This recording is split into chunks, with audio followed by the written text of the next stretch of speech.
Thando Bears All. My name is Thando Thabethe. Let's be honest, there aren't many people who are perfectly happy with their weight. I mean, many of us wouldn't mind shedding a few kilos just to fit into that bikini. But for many people, weight loss is a matter of life and death. To be morbidly obese is a health risk and the weight needs to come off. But what happens if you lose a huge amount of weight?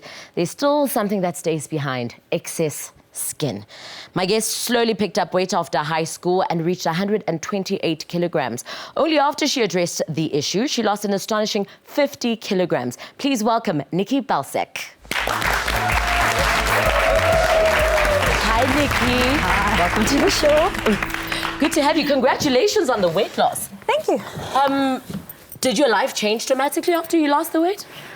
It wasn't so much as lost the weight because it doesn't happen overnight. Yeah. So I don't know if there's so much a dramatic change as a choice one makes, and then slowly your life changes with that. But you say that weight wasn't just an issue, it was actually a symptom. I think it is for most people.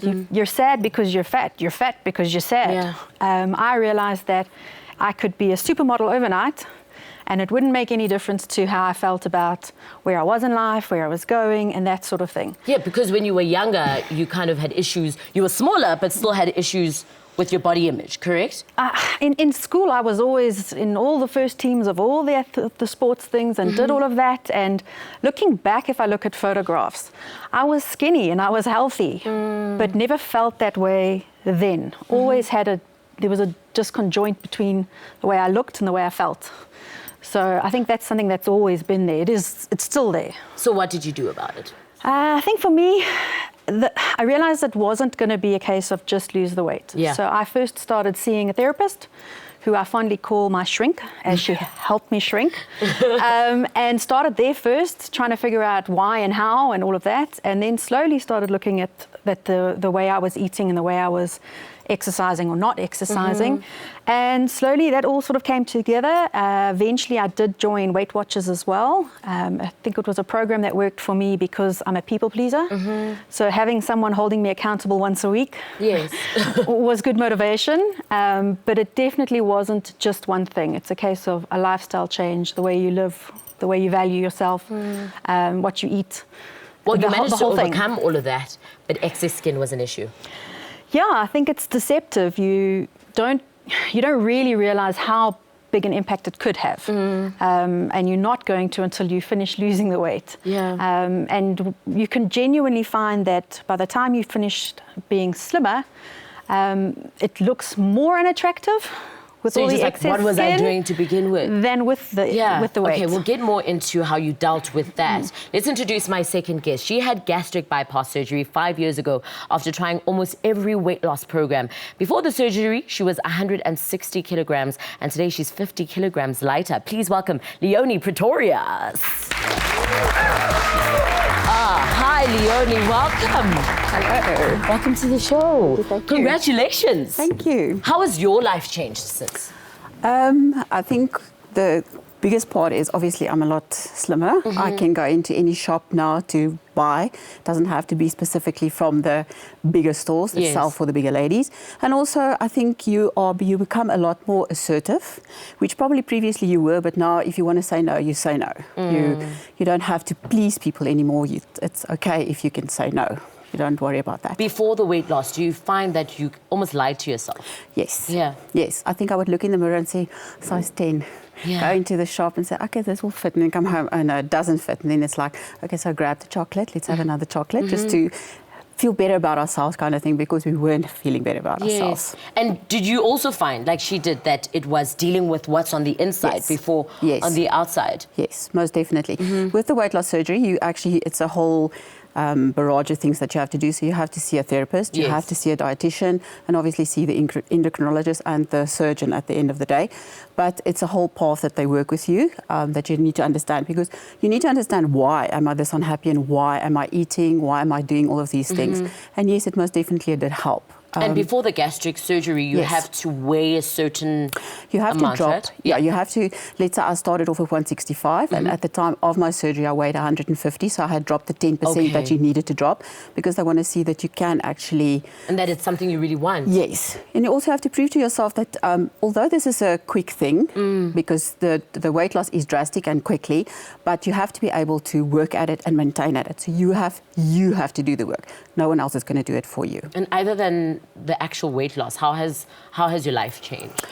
I can do a lot more things. I'm a lot more energetic. I can actually get onto a step ladder, which I couldn't before. Because remember, things in South Africa is made for a certain weight group, 80 to 110 or 120. Then you cannot stand on the step ladder. So I can paint, do a lot of things now, take down curtains if I have to move and things like that, which I didn't do previously. Amazing. So Yes. great to hear how amazing, how incredible. Can we give her a round of applause? Sure. I mean, most patients will be able to easily identify the positive physical effects of weight loss, but there are mental and emotional risks to having a procedure. My next guest is a counseling psychologist who's worked directly with just over 2,000 patients preparing for and undergoing bariatric surgery, as well as in the post-operative process. Please welcome David Goncalves. Hi, David. How are you doing? Welcome to the show. Thank you. So you obviously help a lot of patients who really, we can call it a sickness, correct? Am I correct in calling it that? Well, I guess it comes in combination with many sicknesses. You know, we work with a wide array of patients, mostly suffering from obesity and obesity-related illnesses. So there are many illnesses related with obesity. It's What not are just these one thing. illnesses? Many patients who present for bariatric surgery have a lot of metabolic issues, and that's why, like you heard Leonie mention, is we work in a team. So I work with an endocrinologist and a surgeon and specialist dietitians. So many people suffer, you know, insulin-related illnesses, thyroid. diabetes, thyroid issues for sure, and cholesterol, and a whole host of many things. You know, polycystic ovarian syndrome is related. So, And of course, there's misconceptions that you're just lazy, you like food. Oh, absolutely. And it's a total misconception that people who are obese eat all day. In fact, what we are finding is that they're eating too irregularly, more commonly than that they're eating all the time. Okay, well, I'm really interested in finding out what our audience members would like to know. I think a lot of people have questions with regards to what should I be eating if I am overweight? How do I lose the weight? And also emotionally, because it's not just, it could be that it's an illness, but it could be that there's emotional things you need to deal with. Maybe you eating emotionally? Absolutely. People do eat emotionally. I think all of us do to some other degree. And of course, it's kind of a chicken and an egg scenario as far as emotion and obesity, because yes, how we're feeling emotionally definitely affects how we eat. And also, because we live in a society that's very judgmental of obesity, being obese also presents emotional issues as well. So Okay, I'm going to both of hand it those. over to our audience members. Anybody with a question? There we go. Okay, David, both ladies mentioned that before you can actually start the weight loss process, you have to deal with things from the inside.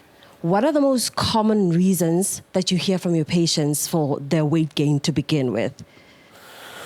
Wow. Okay. There are a wide array of things. I mean, I'll try and give you a few examples.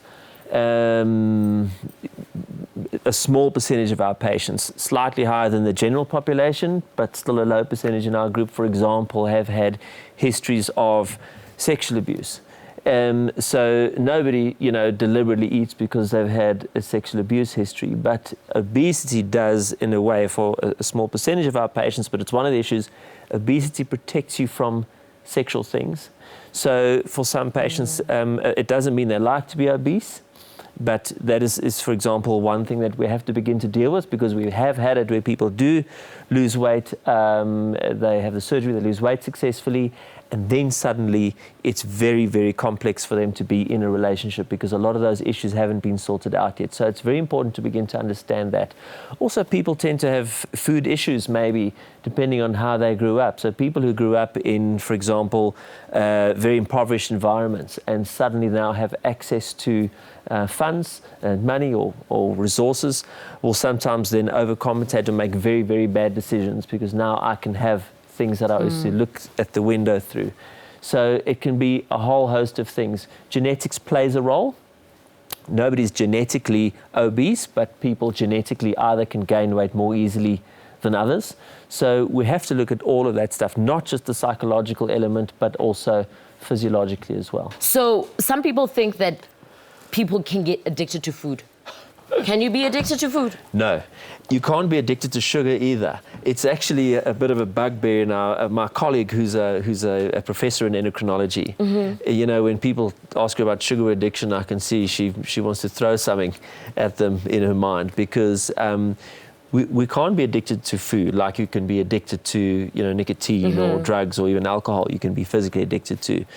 But what we can get into are some very bad cycles in terms of sugar, where you have things with a high glycemic index. Now, this is not my field, but high GI foods, which then produce, your body makes a lot of insulin, and then your insulin pushes the sugar level too low, and then you need to pick up again. I'm going to have to cut you, David. We'll come back and explore that a little bit later on. We have to go to a break. When we come back, we find out more about their journey to weight loss. Don't go nowhere.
Welcome back. Before the break, we discussed extreme weight loss and the necessary surgical procedures that might accompany that. Carissa went to the streets to put people to the test, asked them about plastic surgery. Take a look. So the question I'm asking all of you today, have you ever had plastic surgery? If not, would you consider it?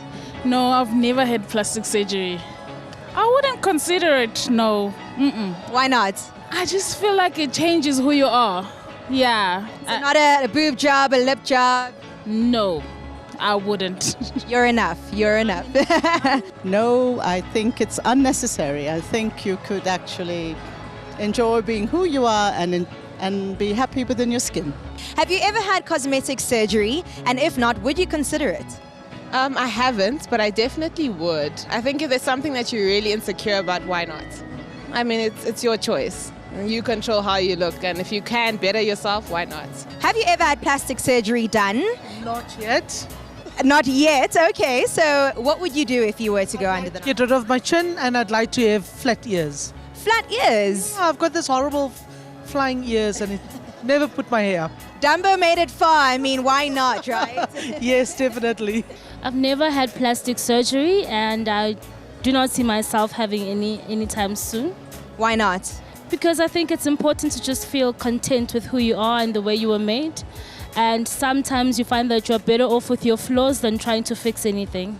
I have never had cosmetic surgery done. I think I would consider it, but I wouldn't recommend it. I don't know. I think each his own, but I want to do entertainment, and I know it's just, if that's the field you're going into and you need stuff done, you know, you got to see. I think you just got to be really, really, really careful and go with the right doctor. I'm getting my boobs done in Jan. Oh my goodness, cause for celebration. Plastic surgery, to have it or not to have it, what do South Africans think? Carissa, come tell us.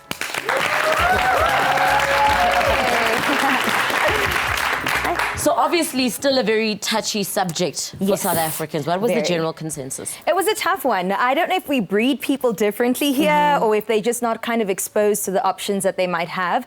But a lot of people were kind of saying, you know what, I'm happy with what I am. I'm enough. I don't need to enhance anything else. And like you heard, I'm kind of okay with my flaws, which is maybe a good thing. But what then when you put in the work and then you have excess skin, you know, and it's something that you need to have removed? Do you feel it was a bigger burden than the actual weight itself? I think the thing you need to realize is it's part of the journey. For me, I had the same sentiment as most of the people out there, and I have to wonder how many of them were actually being honest. And if you had a conversation with a group of your girlfriends, whether their answers would still be the same, because we naturally worry about what everyone says. For me, it was major guilt, not just on choosing to do something like that, but I had allowed my body to reach a point where that was now something that was an option. It was also just from a financial side, not only just trying to find the funds, but what else could I have done with that money? Or who else could I have helped with the money? So there's a huge guilt that comes in making that decision, and then what you do and don't tell people. I think it's the reason I decided I'd come on here. Completely just from, I think everybody sits with very numerous things that they have to decide whether they do it or don't, as well as trying to find the right person. Where do you look? What is safe? What isn't safe? What are your expectations? There's a lot of things to deal with, and it's not really that easy to find the information. So I'm actually really curious. So post-surgery, I know that you mentioned the step ladder as being quite a big thing for you. Yes. What else was on your bucket list of things that you were looking forward to doing after the surgery or the weight loss? To me, it was to be able to just go into any shop, to be able to buy off the rack and not specifically go to the bigger size models' clothes. The plus size section. The plus size section. We can give that one a skip now. So that definitely is. The fact that I've got a lot more energy, that I can do a lot more things, play with the dogs without feeling, oh my word, that I can actually go and exercise and actually go out for a meal, sit at a restaurant, and people don't stare at you the way that they used to prior to this, and getting into the airplane seat and just hear one click, not ask for, can I have the expansion band, please? Wow. Yes. Yeah. These things we take for granted We so often. do. I mean, even chairs. Did you find that you had to kind of like scrutinize a seat before you could even... I did. I think I would not actually been able to sit in the chair that you would be in without actually fitting into the chair. Well, thank you so much for sharing your stories. I imagine there's a lot of people at home who are watching and hopefully are inspired by your journey. Thank you so much, ladies. Well, if you at home have an interesting story or an opinion, all you have to do is go to the social media pages and share it with us.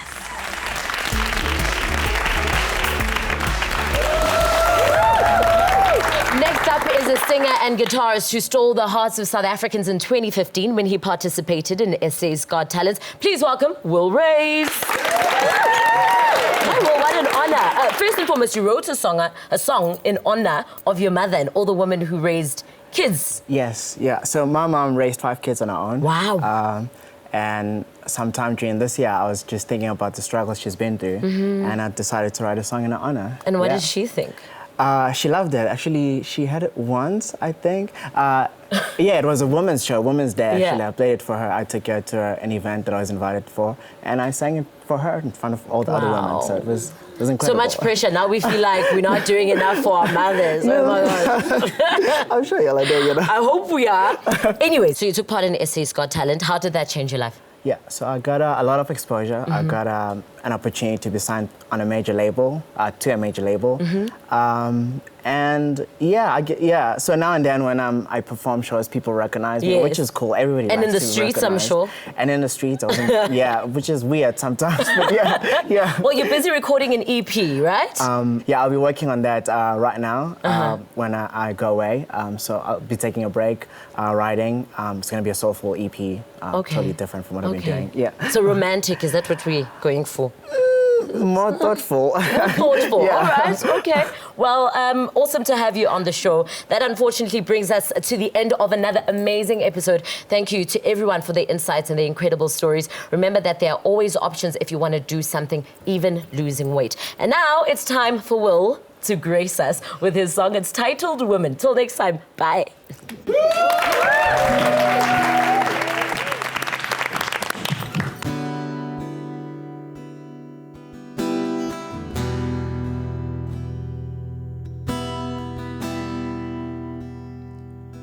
Don't, woman, you got strength of 1,000 men.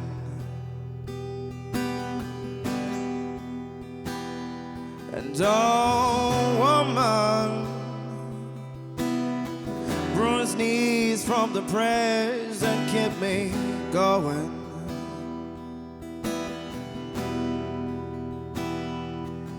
You've given so much, you got nothing to show. Look over yonder, there's better days coming. Oh, look over yonder. Oh, there's better days coming. Better days, better days. Oh, woman, 5 kids and alone, a slave to the system. Tell me how you raise kings and queens in this hard, hard times, no. Oh, you've given so much, you got nothing to show. But look over yonder, look over yonder, there's better days coming, there's better days coming. Look over yonder, look over yonder, there's better days coming, there's better days coming, there's better days coming. There's better days coming. There's better days coming. There's better days coming. There's better days coming. There's better days coming. So look over yonder. There's better days coming. Thank you. Thank you so much.